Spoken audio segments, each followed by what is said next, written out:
20 রাকাত নিয়ে যে মারামারি এই দেশে, এটা শয়তানের ফন্দি। তারাবির সালাতের রাকাত বিতর্ক এড়িয়ে চলুন, রাকাত নিয়ে বিতর্ক করবেন না। আমরা 20 রাকাত পড়ি, আপনারা হয়তো 8 রাকাত পড়েন, কোনো অসুবিধা নাই। যারা 20 রাকাত আমরা পড়তেছি, আমরা 20 রাকাতের কথাই বলি, 20 রাকাত আমরা পড়বো আজীবন। ধীরস্থির ভাবে তারাবির সালাত গুলো যেন আমরা আদায় করি।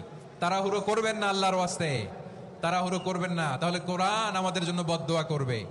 তাড়াহুড়ো করবেন তারাবির নামাজে। তারাবির নামাজ সালাতুত তারাবিহ মানে বিশ্রামের নামাজ, আর আমরা পড়ি সলাতুল কিতার, রেলগাড়ির মতো নামাজ। চিল্লায় বলেন ঠিক কি না?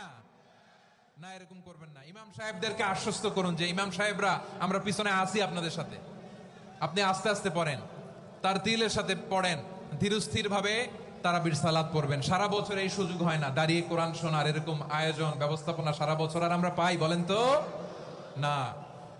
তারাবির সালাতের রাকাত বিতর্ক এড়িয়ে চলুন, রাকাত নিয়ে বিতর্ক করবেন না। 8 রাকাত 20 রাকাত নিয়ে যে মারামারি এই দেশে, এটা শয়তানের ফন্দি। চিল্লায় বলেন এটা কার ফন্দি? আমরা 20 রাকাত পড়ি, আপনারা হয়তো 8 রাকাত পড়েন, কোনো অসুবিধা নাই। আমরা যারা 20 রাকাত আমরা পড়তেছি, আমরা 20 রাকাতের কথাই বলি, 20 রাকাত আমরা পড়বো আজীবন।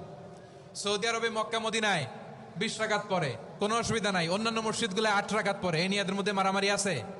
হ্যাঁ, এই জন্য রাকাত বিতর্ক এড়িয়ে চলবেন। প্রিয় ভাইয়েরা, আপনার আমল আল্লাহর কাছে কবুল হবে সংখ্যার বিচারে না উত্তমতার বিচারে? বলেন তো, সংখ্যার বিচারে না উত্তমতার বিচারে? উত্তমতার বিচারে। কত চমৎকার ভাবে আপনি আল্লাহর সামনে দাঁড়াতে পারছেন এটা বিবেচ্য। রুকু সেজদাগুলো সুন্দরভাবে করবেন, রুকু থেকে সোজা হয়ে দাঁড়ানো ওয়াজিব, 2 সেজদার মাঝখানে সোজা হয়ে বসা ওয়াজিব। এটা আদিলুল আরকান বাদ দিলে হানাফি মাযহাব মতে সৌ সেজদা দিতে হবে, অন্য মাযহাব মতে নামাজই হবে না, আপনার নামাজই হবে না।